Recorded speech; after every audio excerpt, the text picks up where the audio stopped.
વાત્સલ્યમ સમાચાર હંમેશા સત્યની સંગાથે. નમસ્કાર, હું ગોપાલ ઇટાલિયા. આજે ગુજરાતના ગૃહમંત્રી હર્ષ સંઘવીએ ટ્વીટ કરી અને એવું કહ્યું છે કે આમ આદમી પાર્ટીના કોઈ ભૂતપૂર્વ કાર્યકર્તા નકલી ઈડી તરીકે પકડાયા છે. મારી એક જ વિનંતી છે કે હર્ષ સંઘવી ભાગે નહીં, ભાગવાની જરૂર નથી, ભાગો નહીં. ગૃહમંત્રી છો, ચેલેન્જ સ્વીકારો. અગાઉ પણ 8 પાસ ઠોઠ વ્યક્તિના મુદ્દે ડિબેટ કરવાની ચેલેન્જ આપીને ભાગી ગયા છો. કંઈ વાંધો નહીં, ગુજરાતની જનતાએ મોટું મન રાખી તમને માફ કર્યા છે. પણ હવે ફરીથી મોકો આવ્યો છે આમ આદમી પાર્ટીને ખરાબ ચિતરવાનો, આમ આદમી પાર્ટીને ખરાબ બતાવવાનો.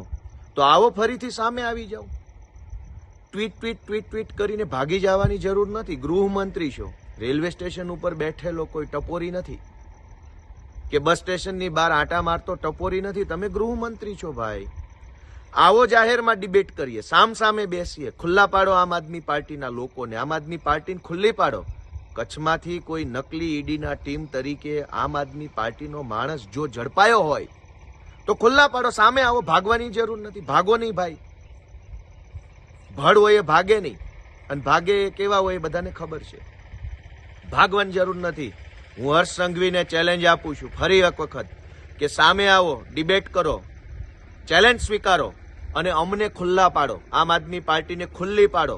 ગુજરાતની જનતાની સમક્ષ અમને ખુલ્લા પાડવાનું બીડું ઉઠાવી લો.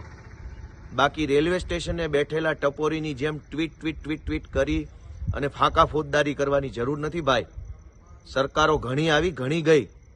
સાચા હોવ, યોગ્ય વાત હોય, પુરાવા હોય, પરફેક્ટ વાત હોય, આવી જાઓ સામે, ડિબેટ કરો, ખુલ્લા પાડો આમ આદમી પાર્ટીના લોકોને, અમને ખુલ્લા પાડો, અરવિંદ કેજરીવાલને ખુલ્લા પાડવાની ચેલેન્જ સ્વીકારો. ટપોરી કે ટ્રોલની જેમ ટ્વીટ ટ્વીટ ટ્વીટ કરવાની જરૂર નથી ભાઈ. હું ચેલેન્જ આપું છું કે હર્ષ સંઘવી ભાગે નહીં, ભાગતા નહીં ભાઈ. ચેલેન્જ સ્વીકારો, સામે આવો, ડિબેટ કરો, જાહેર મંચ ઉપરથી આમ આદમી પાર્ટીને ખુલ્લી પાડો એવી મારી ગોપાલ ઇટાલિયાની વિનંતી છે. જય હિન્દ.